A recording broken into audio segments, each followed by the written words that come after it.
যারা এই আন্দোলনে শহীদ হয়েছে তাদেরকে আমরা জাতীয় বীর হিসেবে ঘোষণা করছি।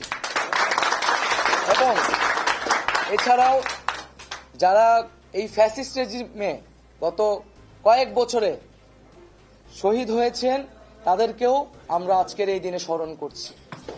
এবং আমরা বলেছিলাম যে শেখ হাসিনার পদত্যাগই কিন্তু একমাত্র সমাধান হবে না। এই যে তারা একটি গণহত্যার সাথে জড়িত এবং এর আগেও পিলখানা হত্যাকাণ্ড থেকে শুরু করে বিভিন্ন গণহত্যা, গুম, খুন, মানবাধিকার লঙ্ঘন, ভোটাধিকার লঙ্ঘনের সাথে তারা জড়িত। এর অবস্থায় বিচারের ব্যবস্থা করতে হবে। শেখ হাসিনা পালিয়ে গেলেই হবে না, আমরা তাকে বিচারের আওতায় আনব। এবং শুধু ফ্যাসিবাদ, যারা ফ্যাসিজমে সরাসরি সহায়তা করেছে এবং তাদের সমর্থক, তাদেরকে বিচারের আওতায় আনা হবে।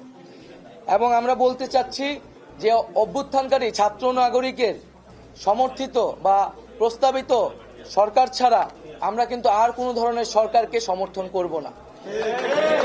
সেটা সেনা সমর্থিত সরকার হতে পারে বা জরুরি অবস্থা দিয়ে রাষ্ট্রপতি শাসিত সরকার হতে পারে। আমরা এই ধরনের কোনো সরকারকে বিপ্লবী ছাত্র জনতা গ্রহণ করবে না। আমরা ঘোষণা করছি যে সকল আমাদের আন্দোলনের শিক্ষার্থী সমন্বয়ক ডাকসুর সভা সম্পাদক আক্তার হোসেনকে এখনো জেলে বন্দী করে রাখা হয়েছে, আমাদের সমন্বয়ক ইব্রাহিম নীরব